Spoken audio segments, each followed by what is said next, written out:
dalam Qurratu A'yun Official.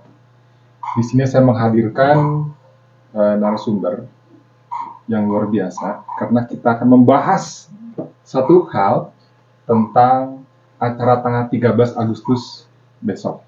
Ini menarik. Kita itu tanggal 13 akan mengadakan acara apa, kan? Seminar dan workshop. Seminar dan workshop. Peranan masjid sebagai pusat pendidikan masyarakat dan juga berbasis literasi data Al-Quran. Oke. Nah, untuk itu kita menghadirkan narasumbernya. Dua orang yang luar biasa. Yang pertama ini saya perkenalkan ada Pak Yusmandar. Assalamualaikum warahmatullahi wabarakatuh. Nah, Pak Yusmandar ini adalah ketua yayasan dari Qurratu A'yun ya Pak ya? Iya. Qurratu A'yun. Dan yang kedua ada Ustadz Adi Nugraha. Nah, beliau ini adalah ahli tafsir, ahli bahasa, dan juga ahli Qiyosoph. Nah, beliau cukup ahli dalam mengolah Qiyosoph di sini. Apa kabar, Pak? Alhamdulillahirabbil alamin. Ini saya manggilnya apa nih biar kita enak nih kita ngobrol nih. Beliau Akang juga boleh lah, Akang aja lah. Dia sama Akang Yus. Iya. Gitu ya? Oh iya. Tapi bukan tadi koreksi ya, bukan ahli tafsir. Oh, Saya cuma penggali datanya. penggali data. Ya. Minggu besok ini ada satu kegiatan di mana kegiatan itu tentu sangat bermanfaat untuk semua kalangan, terutama memang penggali tafsir Al-Quran. Di situ banyak sekali yang bisa kita berikan oleh narasumber. Nah, di sini kita menghadirkan dari Adia sama Pak Yus. Nah, ini yang menarik. Tujuan apa Kang yang apa sih Qiyosoph itu? Ini mah enggak, Kang Yus. Jadi sebelum lari ke Qiyosoph ya, gitu. Jadi kita sebelum lari ke Qiyosoph, nanti karena detail seperti apa Qiyosoph-nya ada di Ustadz Adia ya. Saya hanya ingin dulu memaparkan untuk apa sih seminar nanti tanggal 13. Nah, ini sesuai dengan tema yang kita berikan, masjid dijadikan tempat pendidikan masyarakat dengan basis literasi data Al-Quran. Kalau saya pakai, sebetulnya editornya itu ada tambahan lagi berpola pondok pesantren. Oke. Nah, kenapa dengan pola pondok pesantren? Jadi kan orang sekarang itu kalau mau belajar tauhid lebih jauh, akidah tauhid lebih jauh, belajar akhlak lebih jauh, belajar adab lebih jauh, itu adanya seakan-akan di pondok dengan berbagai macam literasi kitabnya. Nah, lantas di masjid-masjid hanya sebatas taklim ya, majelis taklim biasa gitu kan, rutinan. Yang temanya itu kadang-kadang bisa, sekarang musim maulud, temanya mauludan. Iya. Betul, ya. Nah, ini justru kan bagaimana pola pondok ini kita diberikan kepada masjid. Karena bukan hanya anak santri saja yang punya hak untuk mendapatkan tentang esensi dari tauhid itu sendiri. Maaf saya potong. Pola pondok diberikan di terhadap Masjid. Pondok pesantren maksudnya. Ya, pondok Oke. pesantren. Nah, pola pondok itu diterapkan di masjid. Karena masjid itu mau nggak mau sebagai basis pendidikan masyarakat. Oh iya. Jadi lebih dalam nanti. Lebih dalam. Oh, iya. Nah, makanya nanti ada ketersambungan dengan Qiyosoph ini. Qiyosoph ini sebagai alat bantu untuk mencari ustadz-ustadz di masjid itu mencari data. Nanti akan masyarakat itu akan mendapatkan pendidikan itu secara sistematis dan terpola. Sehingga akan merasakan esensi dan akan memahami esensinya. Jadi mau asbun gitu ya. Jadi bukan asbun ya. Saya tidak akan berbicara asbun, tapi nantinya itu tidak akan, sekarang musimnya haji, bahas haji. Jadi bukan penting enggaknya bahasan haji. Jadi artinya ketika dia membahas satu pokok, dia akan kaitan dengan Al-Qur'an. Begitu mungkin Kang ya? Nah, secara sistematis sebagaimana yang dulu pernah diterapkan oleh Rasul dan para sahabatnya. Luar biasa. Misalnya kan dulu yang paling penting itu apa sih? Awaluddin Marifatullah. Berarti seperti apa Marifatullah itu kan? Ini akidah kan, akidah tauhid ya. Nah, terkaitnya dengan apa esensinya akidah tauhid ini? Otomatis akidah tauhid ini akan berimplikasi terhadap kalau ada hadis di dalam tubuh manusia itu ada segumpal daging. Apabila dagingnya itu rusak, maka rusak pula kehidupannya. Apabila daging itu baik, maka baik pula kehidupannya. Maka daging itu adalah kolbu. Terus sesungguhnya aku diutus untuk menyempurnakan akhlak. Nah, jadi kaitannya nanti sistematisnya itu dari tauhid itu akan membentuk kekuatan-kekuatan kolbu yang akan menghasilkan akhlak dan akan menghasilkan adab. Nah, ini sistematisnya. Dan ini kan sangat sulit, berapa kitab yang harus digali. Nah, nanti dibantu oleh Kisop itu sendiri sebagai penggaliannya. Nah, ini nanti akan kita paparkan di seminar insya Allah besok ya, tanggal 13 gitu. Bahkan orang awam pun bisa menggali lewat itu ya. Bisa menggali minimal nanti ustadznya. Iya. Minimal ustadz di masjidnya dan pemuda masjidnya. Gitu. Akhirnya nanti ibu-ibu, pengajian ibu-ibu atau pengajian siapapun ada catatan yang sistematis. Akan menghasilkan nantinya Quran sebagai petunjuk. Karena terpola dan tersistematika. Iya, betul. Akhirnya kehidupan ini akhirnya akan paham. Insya Allah mudah-mudahan tujuan dari itu semua apa yang Allah hendaki, bahwa Quran bisa menjadi benteng pagar terhadap sekarang rusaknya globalisasi. Oke. Nah, itu tujuan utamanya sih untuk besok. Nah, makanya Kisop ini menjadi peran penting sebagai pencarian data yang sangat susah ustadz itu untuk mencari data, apalagi kalau koleksi bukunya sedikit ya, literasi bukunya sedikit, buku mahal lagi. Sekarang literasinya bukan di buku kebanyakan kan, di online. Iyalah. Ini kan bisa itu ya, bisa mudah. Nah, sekarang online juga kan banyak. Acak-acakan, tidak akan terpola. Betul. Nah, lagi pula kan mencarinya tuh googling aja, ini kesini kemana lagi, ketik lagi kan judulnya. Kalau ini satu nanti kaitannya kemana? Jadi di apa riwayatnya kemana? Di royahnya kemana? Akan ketemu. Ustadz kan udah pasti paham ya di royahnya apa gitu kan. Ini akan membantu. Karena untuk mencari di royah dan riwayah itu harus berapa kitab biasanya Ustadz. Mending kalau punya kitabnya, kalau enggak belum nyari lagi berapa halaman. Iya betul. Di Gitu. sini sudah mewakili semua. Ini akan mewakili semua dan akan lebih jauh diterangkan nanti oleh Ustaznya dia. Ini mungkin nggak sabar nih. Ini gimana besok nih bisa menjadi apa namanya obat buat kita semua nih. Obat penasaran tentang Quran lebih dalam lagi nih. Masnya yang nggak sabar. Penonton tuh nggak sabar semua. Baik. Ya gimana Tan? Ya. Saya panggil Ustaz aja ya. Mangga, silakan. Ya Allah. Ini kita kayak ngobrol aja enak, soalnya suasana di studio ini sangat sejuk dan juga cerah. Gitu. Sejuk dan cerah itu berarti pasti mencerahkan apa isinya dari podcast kita ya. Luar biasa. Jadi tadi udah dipaparkan sama Kang Yus juga. Jadi saya pertegas, memang fakta yang ada, kita sulit mendapatkan akses data tersebut. Data yang berupa apa dari Quran dan juga hadis, kecuali untuk beberapa orang mungkin ya dia dosen, mungkin dia pimpinan pesantren, kiai yang koleksi kitabnya banyak ya kan.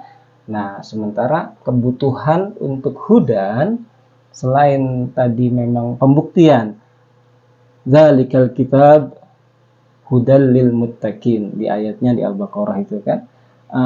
Jadi kalau kita menjadikan itu hudan dan itu menjadi efeknya supaya kita jadi mutakin. Bagaimana kalau nggak bisa mengerti hudan itu sendiri kan gitu. Dan di ayat yang lain juga ini adalah hudan dan linnas untuk annas, artinya untuk keseluruhan. Nah, kembali lagi kepada akses tadi. Kalaupun dia punya akses, ini misalnya udah lengkap nih koleksinya Kang, kitab banyak, misalnya punya tafsir Jalalain, Ibnu Katsir yang berjilid-jilid itu kan, kemudian mungkin ulumul Qur'annya.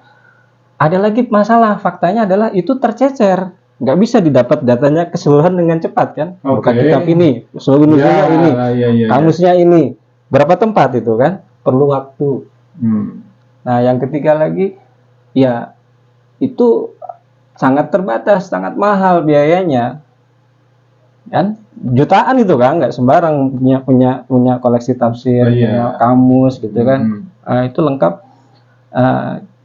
Ya mungkin sekarang era PDF, tapi lebih sulit lagi nanti kalau tidak terorganisir tadi kata Kang Yus, ya kan. Terlebih lagi ketiga tadi kesulitan tadi faktanya, apalagi yang untuk yang punya disabilitas atau difabel. Tadi yang awas saja susah, apalagi yang tidak awas, artinya tunanetra. Kenapa saya sebut tunanetra di sini? Karena Kisop juga sudah bisa diakses oleh para difabel netra. Tapi nanti nggak apa-apa, itu Kisop selanjutnya. Iya, Kisop for the blind namanya. Oke. Betul. Oke, jadi kita masuk. Jadi apa itu Kisop? Saya dapat pesan kemarin diskusi sama Pak Budi sebagai pembuatnya. Jadi yang singkat, tegas, padat itu adalah Kisop adalah alat penelusuran data Al-Quran yang memang tidak bisa dicari oleh software lain. Ini terkesan Kisop tuh kayak unggul gitu ya, maksudnya, dan cenderung kayak melebih-lebihkan, apa istilahnya itu, Arogan lah ya. arogan lah ya. Tapi nggak apa-apa, silakan nanti dibuktikan apa jenis pertanyaan yang tidak bisa dijawab oleh software lain tapi bisa dijawab oleh Kisop. Saya kasih langsung contohnya misalnya. Kalau Akang saya lihat kan tampilannya seperti hufaz ya, seseorang yang punya hafalan, ya kan, minimal punya hafalan beberapa surat ataupun ya di sana kan kita bisa tahu bahwasanya kalau dites ayat misalnya wa yaquluna mata hadzal wa'du in kuntum shadiqin, kan ditanya tuh, lanjutkan ayat berikut ini. Iya. Tapi saya rasa ayat tersebut akan jarang ditanyakan ketika musabaqah hifzil Quran. Karena apa? Karena ayat itu 6 kali berulang di tempat yang berbeda, di surat yang berbeda. Ya, tentunya kalau dilanjutkan si peserta mana ini? bisa berhak bertanya. Betul. Mau yang di surat mana, Ustaz? Iya. Dalam datanya itu ini ada di Yasin, di surat Yasin, ada di surat Al-Mulk, ada di surat Al-Anbiya, ada di surat Yunus, ada 2 tempat lagi. Jadi di 6 surat berbeda satu ayat yang kembar. Atau mungkin yang masyhur teman-teman mungkin sangat hafal di surat Ar-Rahman, terulang 31 kali. A'udzubillahi minasyaitonirrajim, fa bi ayyi ala'i rabbikuma tukadziban. 31 kali. Artinya kalau kita hafal ayat tersebut, kita termasuk dihitung hafal 31 ayat dong. Secara volume, ya kan? Karena ayatnya sama. Betul. Yang permasalahannya posisinya tahu nggak di ayat berapa saja? Nah, oke. Pertama di mana tuh? Biaya di Ar-Rahman ayat berapa? Nah, itu bisa kita cross check dengan alat ini, Kisop ini gitu. Dengan mudah gitu. Karena nanti akan tampilannya langsung repetisinya ada berapa. Dan ternyata tahu nggak 282 ayat yang tikror dalam Al-Quran. Tikror itu artinya mengulang secara identik. Artinya kembarnya, kalau kembar siam. Dan dari 282 ayat yang kembar itu dibagi 2 kategorinya. Kembar 2, kembar di atas 2. Atau dalam istilah bahasa Arabnya musanna ghairu musanna. Jadi terulang 2 kali dan terulang lebih dari 2 kali. Maksudnya yang 2 kali itu terulangnya 81 kali, yang terulang lebih dari 2 kali ya 3, 4, 6 tadi 31, itu ada totalnya. Sisanya berapa? Dari 81? 19. Betul ya? 18 sorry. Dan itu bisa kita lihat di tangan. Ini bukan cocokologi ya? Cocokologi, tapi memang ada 18, ada 81. Kan ada garisnya tuh. Iya. Ya, 18, 81. Kok bisa pas ya? Itu mah sekedar fenomena kauniahnya. Kita gampang bahwasanya ada pesan loh, ada kembar yang kita samakan datanya, ternyata memang ada dalam Al-Quran. Kembar 2 itu contohnya apa?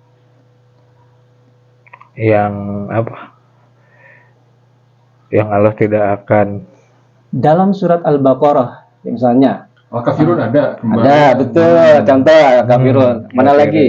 Hmm. Ulaika ala hudam min rabbihim wa ulaika humul muflihun. Itu sama kembarnya Kembarin. dengan surat Al-Baqarah dan surat Luqman. Oke. Itu. Dan persis posisi ayatnya ayat kelima. Jadi kita bisa tahu ya itu semua lewat si aplikasi ini. Betul. Besok ini, oh saya melihat yang kembar 2 tuh apa? Betul. Itu contoh satu yang memang Kembar 3 bisa apa? Gitu. bisa kita verifikasi kan. Gitu. Iya. Makanya ini adalah alat bantu untuk penelusuran dan juga alat bantu untuk verifikasi. Tadi saya kasih contoh pragmatisnya buat munakis musabaqah hifzil Quran atau buat para santri ataupun siapapun yang mau menghafal Al-Quran dengan metode mu'jam hafalan Al-Quran berdasarkan data tematik gitu loh. Ayat Tanpa khawatir tebal. tersesat dalam Betul. tafsirnya ya, karena memang di luar lagi ada nih yang memang lagi ramai nih. Satu mesin penelusuran, satu ustadz dites, ternyata itu tafsirnya salah, fatal gitu. Ini tanpa harus khawatir ada kesalahan. Gitu. Saya mau tampilkan nih contohnya, misalnya untuk kami mau melakukan screening, bukan screening ya, placement test lah ya, di pelatihan literasi dalam Al-Quran. Kita kasih ini quick placement test kurang ya, saya guru bahasa Inggris itu salah itu. Oke. Jadi dalam hati aja jawab ya oleh Kang siapa? Saya Indra. Indra ya, Oke. Indra Bekti. Oke. Enggak. Coba 10 detik ya Kang ya. Dari sekian pertanyaan saya berikan 12. Berapa pertanyaan yang Anda bisa jawab dengan yakin? 1. Sudah? Oke. Oke. Berapa jawabannya? Jadi, Oh, oke. dalam hati saya lupa. Jadi sudah dapat ya. Oke. Oke. Oke. Oke. Right. Ini udah kayaknya udah dicek kisahnya. Belum sih. Nah ini ada berapa nabi yang menjadi nama surat dalam Al-Quran? Pertanyaan saya, ada nggak nama surat judulnya Musa? Nggak ada. Nggak ada ya? Nggak ada. Kalau surat Sulaiman ada nggak? Nggak ada. Nggak ada. Berarti nggak ada ya? Yang ada apa saja coba? Ada Hud, Nuh, berturut-turut ya, Hud 10, Yunus, Hud, Yusuf, Ibrahim, Muhammad, Nuh. 6. Tapi secara urutan Nuh malah di belakang ya, surat 70-an ya kan. Oke, nggak apa. Nah, lanjut. Oke, nggak mungkin yang ABC ya. Oke, ini gampang. Oke. Tolong sebutkan Kak. Kul huwallahu ahad. 3 kul itu ya, Al-Falaq, An-Nas, Al-Ikhlas. Bener cuma 3? Enggak. Ada lagi. Oh iya, Al-Kafirun. Al-Kafirun ada lagi? Apa lagi ya? Surat Al-Jin. Kul uhiya. Itu. Jadi ada berapa? Ya, nanti kita cek. Kan sering hafal nih, juz 30. Minimal hafal jumlahnya dulu deh sebelum hafal ya. Oke, nanti kita cek. Ini udah mulai nih. Oke, ini yang nonton sambil ini ya. Ya, sambil coba cek. Juga sambil coba kita cek nanti. Kemampuan kita ya ini. Soalnya nanti dites dulu di awal nih. Betul. Nah, kita lagi ngebahas kata Quran kan. Artinya Quran, berarti biarkan mantik Quran. Nanti Quran berbicara tentang dirinya. Berarti kita cari dulu kata Quran tuh paling banyak di mana. Dan itu jadi petunjuk nanti. Artinya ini kalau era AI, ada mantranya itu promnya. Kalau promnya salah, jawaban agak melenceng gitu ya. Jadi promnya harus utuh gitu. Nah itu teknik kita memberikan pertanyaan, nantilah yang ingin dihasilkan di pelatihan Kisop ini. Jadi sudah high level order thinking. Jadi berpikir tingkat tinggi. Karena apa? Kalau berpikir rendah kan menjawab. Kalau ini kita disuruh untuk membuat pertanyaan. Beda. Ya, kalau jawab aja kan gampang ya kan. Bagaimana Anda membuat pertanyaan? Oke, ini jawabannya Al-Isra. Nah, ini tadi tematik ya. Bisa juga kita mempelajari kosakata dalam Al-Quran melalui Kisop. Bawang merah. Ini flora, tadi ini fauna. Oke. Kemudian Nah, ini contoh untuk tartib nuzul. Semua barusan ini teman-teman bisa verifikasi jawabannya ada dengan data dengan menggunakan kisah sangat mudah sekali gitu ya, dengan beberapa teknik. 1 jam kita kurang lebih 1 jam lah ya mempelajari tekniknya, bisa mencari data yang tadi. Tapi nanti ada trainer yang membantu belajar ini ya. Oh, trainer dibutuhkan kalau memang nanti modul yang kami berikan sebenarnya sudah banyak modul sudah diupload, kemudian ada beberapa YouTube link juga yang bisa teman-teman search kisah tutorial gitu ya. Cuman kalau diperlukan pertanyaan, kami siap di Balai Ajar Literasi kerjasama dengan DKM Jabar Anur tadi kita dampingi. Ya, tanggal 13 itu contoh workshopnya. Balai Ajar Literasi. Nah, Balai Ajar Literasi. Kuratayun sama DKM Jabal Nur. Nur. Dan boleh ditambahkan Balai Ajar itu kita ada Balai Ajar Literasi, ada Balai Ajar Hayati, ada Balai Ajar Inklusi. Kita bahas nanti. Ya, Ini menarik ini makin memang beda ini kalau melebar nih kepala yayasan banyak promo. Iya. Tenang, berapa tenang. Nanti kita akan coba bahas satu ya. Oke, jadi sudahkah Anda mengkaji Al-Quran? Di sini saya coba analogikan gini, Kak. Message from someone you love. Kalau Anda dapat pesan dari seorang yang Anda cintai. Ini kan tadi Ar-Rahman Ar-Rahim. Bismillahirrahmanirrahim. Sebuah kalimat yang ternyata dalam data Quran tidak hanya diberikan kepada Rasulullah. Sebelumnya Nabi juga dapat. Siapa contohnya? Sulaiman. Nabi Sulaiman. Innahu min Sulaimana wa innahu bismillahirrahmanirrahim. Ini kalimat ini sudah didapatkan oleh nabi-nabi sebelum Rasulullah. Artinya surat yang 114 berjumlah 6.236 ayat sesuai dengan kodeks Utsmaninya. Meskipun ada beberapa khilaf ya, tapi kita ambil yang masyhur di Qisas 6.236 ayat tanpa basmalah pembuka. Karena kalau dengan basmalah pembuka kita tambah lagi 112. Jadi 6.348 ayat. Karena ada sebagian yang menandakan peralihan surat itu bismillahnya dihitung sebagai satu ayat gitu ya. Nah, itu surat semua saya analogikan dapat surat dari antah berantah negeri ke Akang. Bahasanya kita nggak paham. Entah itu bahasa apa gitu ya. Tapi karena Anda tahu ini dari seorang yang sudah Anda sayangi dan dia mencintai Anda, pasti kan ada usaha untuk bagaimana mengerti isi surat dari seorang yang saya sayangi ini gitu. Itulah bukti kita mengapresiasi sifat Rahman Rahimnya Allah yang telah memberikan kitab. Jadi nanti ada di surat Al-Kahfi yang sering kita baca di awalnya. Alhamdulillahilladzi anzala ala abdihil kitab wa lam yaj'al lahu iwaja. Jadi salah satu bentuk ham yang baik adalah kita bersyukur terhadap turunnya Al-Quran ini yang tidak ada kebengkokan di dalamnya. Nah, dengan itu kita tahu itu surat dari seorang yang kita cintai, kita pasti berusaha minimal cari terjemahnya, para penterjemahnya, atau akan belajar bahasa tersebut. Belajar gitu. Suatu saat karena saya akan bertemu dengan dia, gitu loh. Masa saya nggak bisa bahasanya? Masa saya nggak bisa bahasanya, nggak bisa berkomunikasi dengannya? Saya nggak cinta dong sama yang bersangkutan. Oke. Artinya gini, kitab ini memang turun dalam bahasa Arab, posisinya turun di Mekah, dibawakan oleh orang Arab asli dari Bani Hashim yang bernama Muhammad Rasulullah SAW. Beliau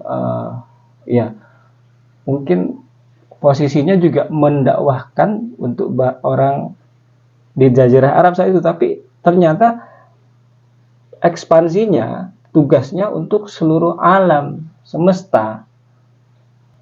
Beda dengan nabi-nabi sebelumnya, dari mulai Isa sampai ke Nabi Ibrahim itu terbatas lingkup waktunya. Kalau kita, Rasul kita untuk seluruh umat gitu, nggak terbatas ke Bani Israel. Nanti bisa bahasanya kenapa sampai keturunan Ishak sama keturunan Ismail itu bisa kita bahas di kajian selanjutnya. Tapi intinya semua dapat, yang di Bandung, yang di Singapura, ya kan, bisa dapat ini. Anda ke benua manapun, Antartika, mau Asia, Eropa, bawa bacaan yang sama, surat yang sama, isinya sama, pesannya sama. Tinggal bagaimana sikap kita membalasnya. Gitu. Apa sekedar baca aja atau kita sampai paham? Mungkin. Ya, kalau Iya. ibaratnya gini, Hmm. Kang Asep nih di WA sama Kang Indra, nah diri tungkul, Irha di reply. Iya sudah baca tapi kan perlu balasan. Apalagi kalau nagih. Anu bacana teu ngarti.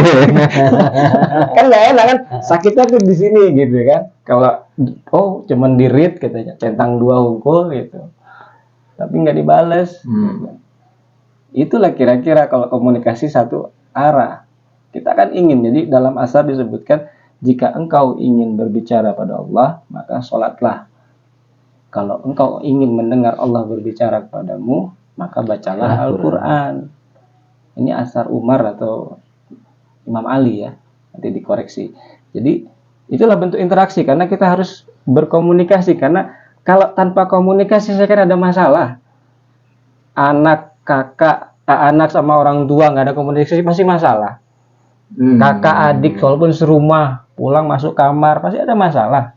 Itu ciri tidak bahkan untuk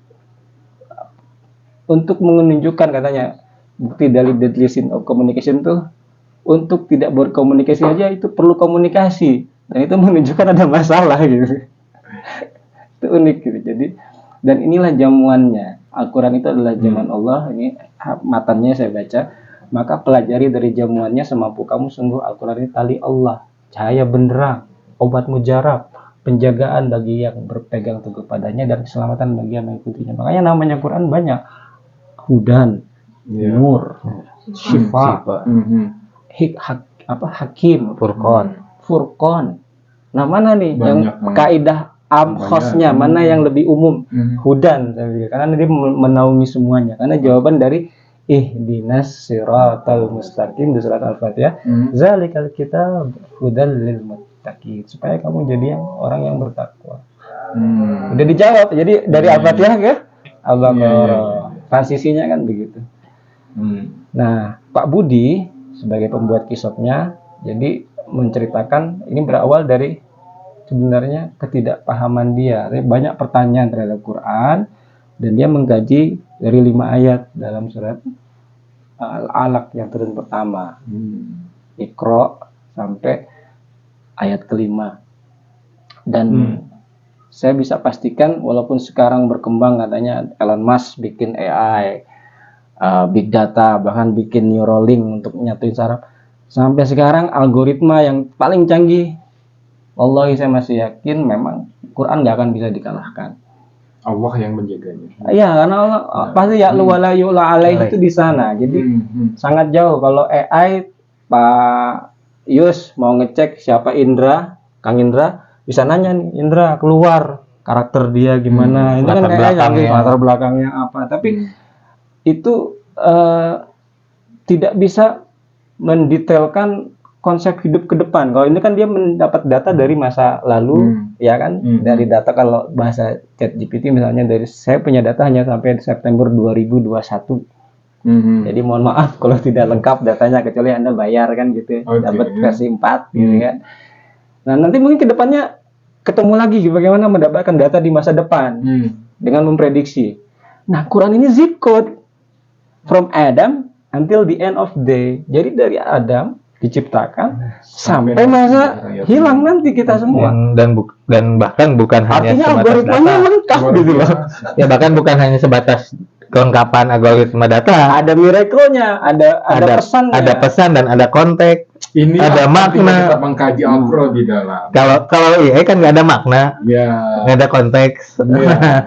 Tanya tentang Indra, kali itu pun kalau Pak Kang Indra masukin datanya di internet, kalau nggak akan ketemu siapa Indra. Jadi inilah masanya kita meliterasi IT, meliterasi digitalisasi Quran ini supaya makin dakwah itu semarak. Karena kaidahnya tuh ja'al haqqo wa zahaqal batil. Kalau yang sempurna nggak muncul, yang batil-batil, yang kurang-kurang ini yang akan muncul. Resikonya memang begitu. Iya. Jadi bejananya begitu, kamu nggak munculin yang haknya, yang batil yang muncul. Tinggal usaha kamu mau gimana gitu. Nah, kita sekarang coba mengendorse yang hak gitu lah. Iya. Karena yang batil juga bergerak. dan nggak ada putusnya.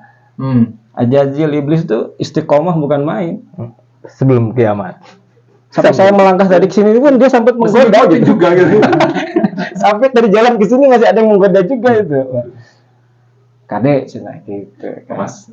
Melenceng kan gitu.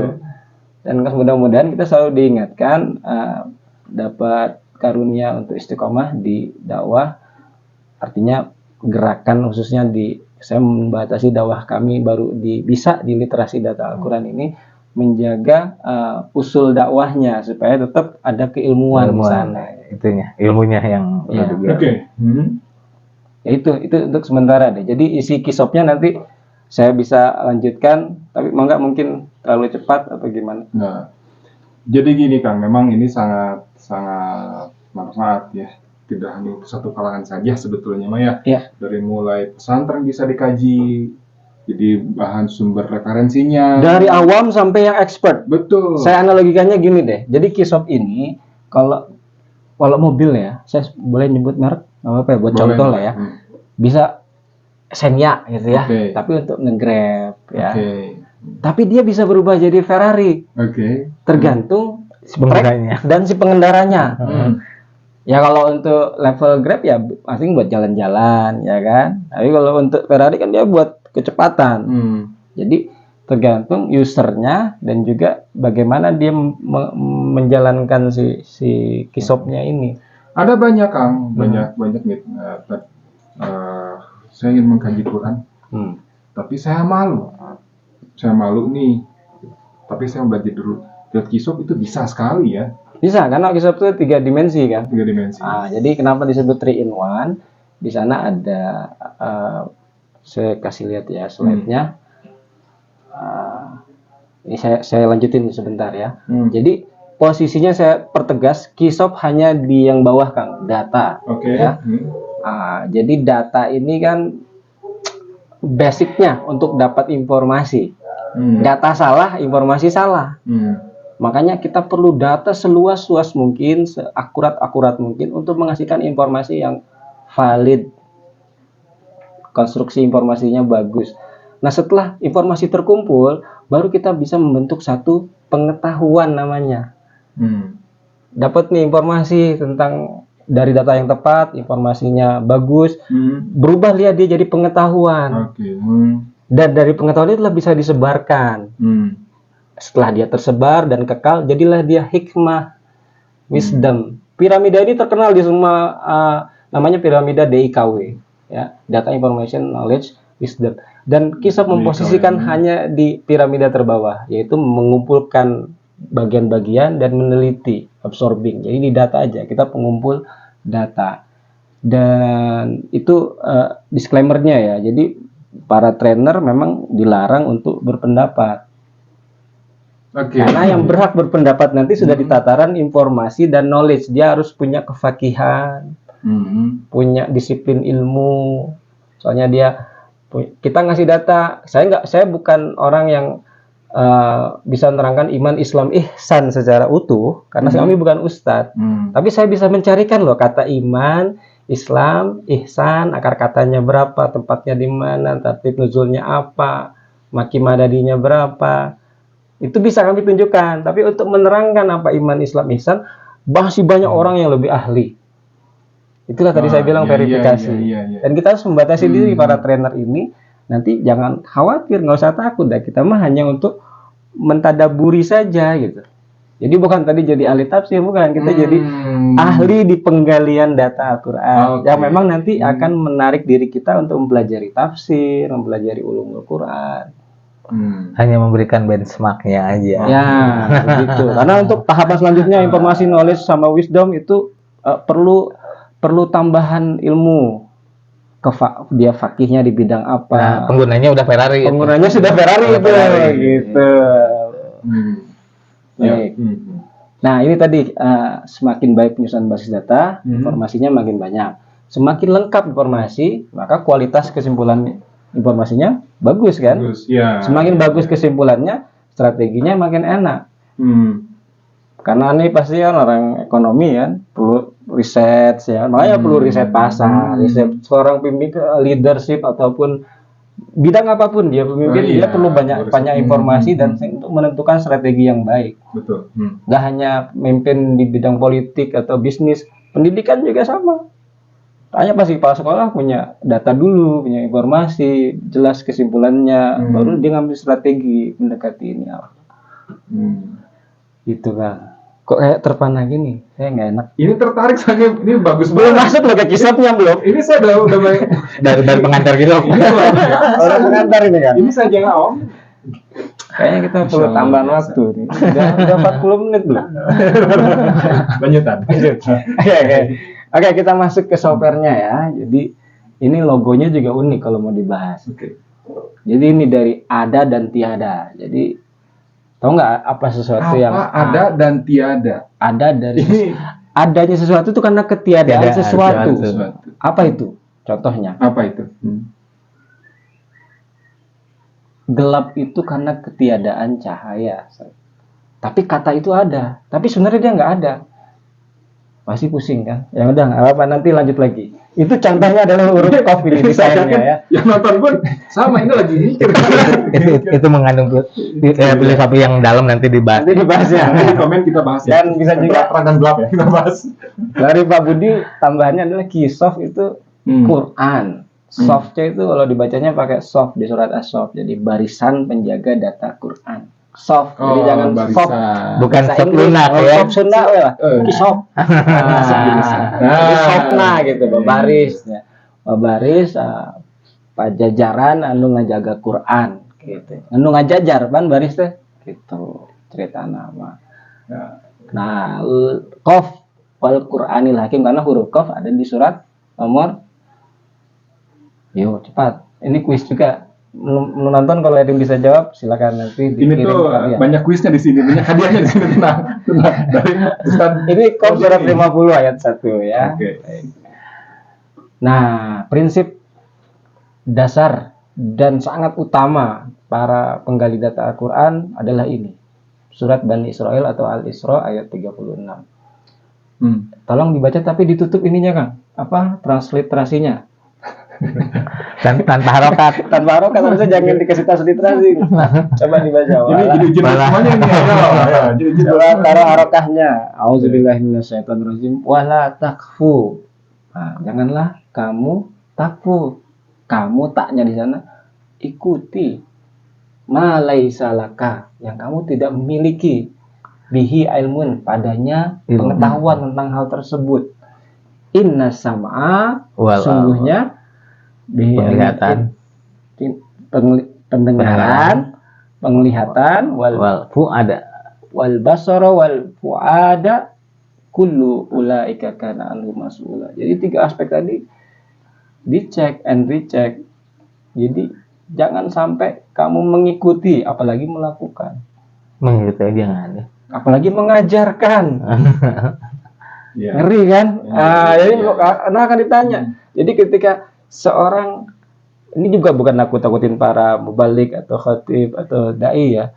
Kadang-kadang kan keasikan di mimbar, punten 1 jam dia berkata itu berapa persen fakta data, berapa persen opininya, berapa persen yang dibangun itu menggunakan zone, ya kan? Informasi yang belum perkiraannya. Pesannya ini. Dan ini saya pikir sangat fondasi ya, esensial untuk para pengkaji literasi. Kita harus kuat literasinya. Kalau enggak, kita nggak punya filtering.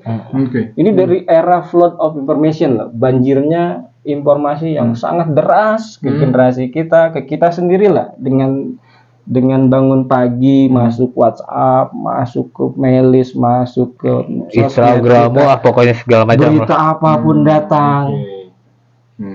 Kalau tanpa sikap begini, jebol Kang.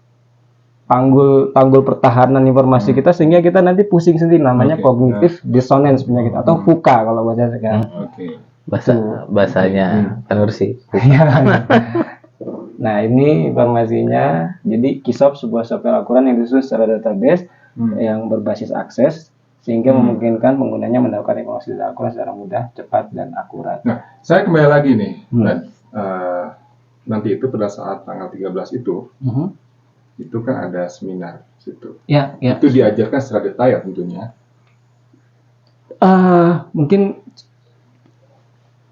pembukaan awal Oke. secara keseluruhan. Jadi holistik apa itu Kisop. Nah, ini salah satunya mungkin dengan podcast ini terbantu kita kenalkan dulu dan supaya tertarik teasernya.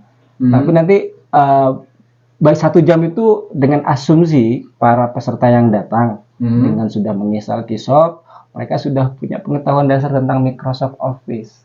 Oh iya iya. Karena kan Jadi kita semuanya menggunakan bisa, Microsoft ya. Access, Oke, ya kan? ya. Ada menu di sana yang mirip-mirip lah. Gitu. Jadi bukan di Play Store, bukan gitu ya? Bukan. Nah ini Oke. penting. Kenapa kok nggak dimigrasi ke Android? Ini frequently asked question. Dari zaman dulu saya kenal Kisop 2013 sampai sekarang berapa tahun? 10 tahun. Orang selalu nanya, kenapa sih nggak di Android kan? Kenapa sih nggak web based? Kenapa sih tidak membuat orang lain lebih mudah tinggal pakai gitu loh? Iya. Pertanyaannya, sekarang teman-teman pernah nanya nggak waktu dulu pembuatnya ini membuatnya kenapa pakai Access? Satu, Access ini salah satu program yang memang tingkat keamanan datanya paling kuat, betul ya, Paling kuat. Yus, ya? Karena hanya si pembuat yang tahu. Kenapa itu penting? Sekarang akan bayangkan data perbankan, perlu security nggak? Oh, perlu Penting mana data Quran sama data perbankan? data Quran. Ya sudah, itu satu Ya, jawab oke, ya. terjawab. Kecuali saya jawab sekarang di sini mewakili jawaban teman-teman tadi pertanyaannya. Ya ada server yang punya kita. Puntennya salah satu mungkin institusi yang konon sandi ya, artinya badan intelijennya. Servernya juga belum tentu punya Indonesia kok. Iya kan? Satelitnya aja udah. Satelitnya punya siapa kan? Baru kirim satelit kok kemarin. Oke, lanjut ya. Ya, Yang oke. kedua, kenapa belum ke Android? Ya, ataupun di HP. Ketika Akang masuk ke studio musik, ini kan studio musik juga ya kan? Oh, layarnya ada berapa? Ini minim 3 Kang. Lihat pitch, lihat musiknya nanti, kemudian ya buat ngukur anomalinya. Minim-minim yang lebih bagus lagi 6. Ya kan? Iya. Buat softwarenya, buat Iya, ngatur iya, apa. iya. Khusyuk Anda bikin musik di situ kan? Ini musik ilahiyah ya. Kalaupun disebut tanda kutip musik ya. Yep. Masa cuman di HP datang WhatsApp, datang notifikasi ini, mana khusyuknya? Layar segini pun nggak cukup. Saya pernah nyoba ini di satu kantor kawan yang dia layarnya hampir 12 meter dengan partisi 6. Itu baru enak. Di sini lihat tafsir, di sini lihat i'rab, di sini lihat asbabun nuzul. Lihat kata dasar. Itu harusnya seperti itu, Kisop itu gitu. Untuk Iya. ketika mengkaji data Quran semakin khusus untuk data Quran, dan nggak ada splitter, nggak ada noise yang lain gitu. Ya artinya nanti ketika ada orang memang ini kan sangat bagus nih Tan. Iya. Sangat bagus. Saya ini awam. Tadi saya ngikutin dari awal. Saya tuh iya, kita bisa menggali lebih dalam tentang Al-Quran di Kisop. Tentunya nanti ada trainer nanti yang akan mengajarkan kita. Ya, itu penting ya. Penting kan? Nanti ada pelatihan trainer itu TOT ya. Oke, TOT insya Allah Sabtu besok kami Sabtu sama besok. pemuda Jabal Sabtu Nur. minggu depan berarti ya. Jadi Sabtu besok. Sabtu Sabtu besok. besok. Jadi sehari Oh, sebelum Sabtu seminar. berarti ya. Jadi khusus untuk pemuda remaja Masjid Jabal Nur. Berbayar kan? Enggak. Tidak. Ini penting. Kalau yang besok acara sangat welcome, kita gratiskan. Kita insya Allah ada pemateri kan 4 ya, saya jelasin dulu. Ada dari Profesor Dr. Haji Jaja Kustija Sebagai DKM. sebagai ketua DKM. Beliau ini kemarin kami silaturahim ke tempat beliau dan sangat mendukung, dan informasinya memang masjid ini masjid model untuk Kabupaten Bandung. Oh iya. Dan Anda tahu nggak anomalinya? Masjid Jabal Nur ini Oke. ya. Jadi kita kan 2 kecamatan yang anomali di Kabupaten Bandung ya, 2 ini, Cilengkrang, Cimenyan. Jadi dia anomali karena kepotong sama Bandung, sebelah sananya Sumedang, sebelah sananya Subang. Subang. Iya. tertarik Mekar menjadi negara sendiri nanti. Bandung Timur Tengah, Timur Tenggara, Negara pertengahan. Timur Laut. Nah intinya jadi dia jauh dari kabupaten pusat pemerintahan daerahnya, tapi jadi model karena emang manajemennya bagus. Nah, Pak Jaja ini salah satu model pemimpin, makanya beliau juga memimpin nggak hanya di Masjid Jabal An-Nur tapi di forum komunikasi antar DKM sekecamatan Cilengkrang yang terdiri dari 6 desa. Nah, menurut informasi dari Pak Jaja juga kurang lebih 170 masjid di 6 desa ini tersebar di Kecamatan Cilengkrang. Kita kan di Giri Mekar ya. Ada desa yang lainnya itu Gitu total ya. semua 175. Oke. Pesertanya nanti yang datang tuh Kalau yang kita undang memang kita ingin sekali warga Cilengkrang dulu, warga kecamatan ini. Dari 6 desa kita sudah tebar surat ke MUI, ke pihak kecamatan, dan ini juga sudah izin ke pihak polseknya gitu, untuk membuat keramaian. Kita harapkan masing-masing masjid di desa. Dan ternyata ada salah tadi. Apa Protes polseknya. Kenapa? Bahwa Cilengkrang belum polsek sub. Jadi sub sektor. Masih bagian dari Cileunyi katanya. Oh, belum mandiri ya. Kayaknya kita tahu kan karena silaturahim gitu ya.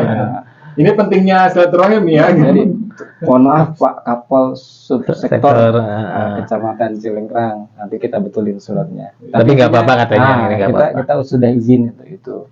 Jadi jangan dianggap nanti ini kumpul-kumpul ngapain ini udah jelang pemilu. Enggak, kita mau belajar Quran gitu aja ya. Jadi nggak bawa bendera manapun juga di sini. Nggak ada. Tidak boleh bawa bendera apapun.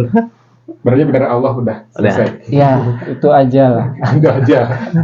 Kemudian ada Pak Agus Junaidi nanti yang pembicara kedua. Beliau juga pegiat literasi Al-Quran dan pengalaman sebagai kepala sekolah di Cicalengka, Taman Husainnya.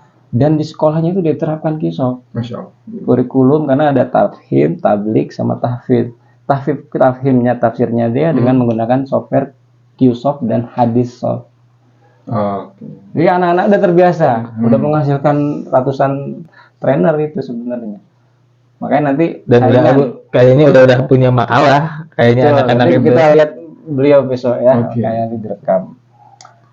Dan ketiga itu ya ada Pak Imam Syafi'i, insya Allah dari PKBM. Jadi untuk pendidikan non formalnya kita harapkan beliau bisa sharing tentang hal-hal yang kira-kira bagaimana untuk masyarakat Cilengkrang ini dengan model pengalaman beliau di Cileunyi, PKBM-nya Imam Syafi'i juga namanya.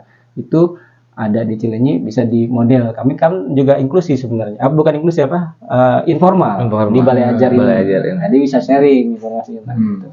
Yang keempatnya ya setelah seminar, workshop, insya Allah dengan saya dan Kang Indra. Itu sebagai trainer kisah kan kalian mau belajar. Iya. Jadi bantuin nanti. Nanti boleh kita belajar sama-sama ya sama Ustaz Adi ya. Itu mungkin kesimpulannya. Jadi nanti kalau misalkan memang ada yang mau belajar Qsoft setelah acara itu free. Itu masih ngebuka ya, kita mesti buka. Silakan nanti di situ ada dicatat ya, ada hubungi Bu Dwi aja. Bu Dwi, nanti silakan nanti ditulis, dicatat, silakan di WA atau di telepon. Tinggal bilang aja kita mau belajar Qsoft gitu. Iya, boleh. Jadi nanti di Balai Ajar Literasi itu literasinya literasi data Quran, literasi bahasa. Nanti ada bahasa Inggris, bahasa itu saya lupa. Mandarin, bahasa ada berapa Jepang. bahasa yang dihasilkan dari Qsoft ini? Sebetulnya. Kemarin kami baru bertemu seorang poliglot. Oke. Dan alhamdulillah mau bergabung dengan kita. Insya Allah di CV yang dicantumkannya itu kurang lebih 20 bahasa. 20 bahasa. Asik. Termasuk bahasa internasional, bahasa asing, bahasa luar bahasa maksudnya, daerah. Kemudian bahasa daerah. Jadi dia bisa juga sampai aksaranya. Aksara Bugis, aksara Sunda gitu. Jadi ini satu orang kayak AI juga gitu. AI juga. Dalam bentuk manusia tapi ya, human learning gitu. Iya.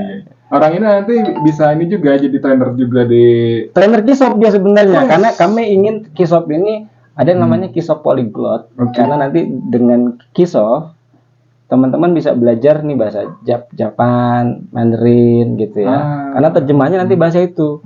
Dan syukur-syukur nih ini usul aja ya. Mudah-mudahan nanti didengar sama Pak Bupati. Ya kita harapkan nanti ada Qsoft Sundanis. Jadi nanti pakai ngalagena ya kan, ngalagena terjemahannya. Ada itu ngalagena. Ada Hana cawala.